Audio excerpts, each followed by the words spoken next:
Rise and shine. 6 a.m. and your hand can't make it to the alarm clock before the voices in your head start telling you that it's too early, too dark, and too cold to get out of bed.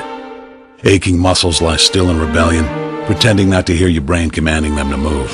A legion of voices are shouting their unanimous permission for you to hit the snooze button and go back to dreamland. But you didn't ask their opinion. The voice you've chosen to listen to is one of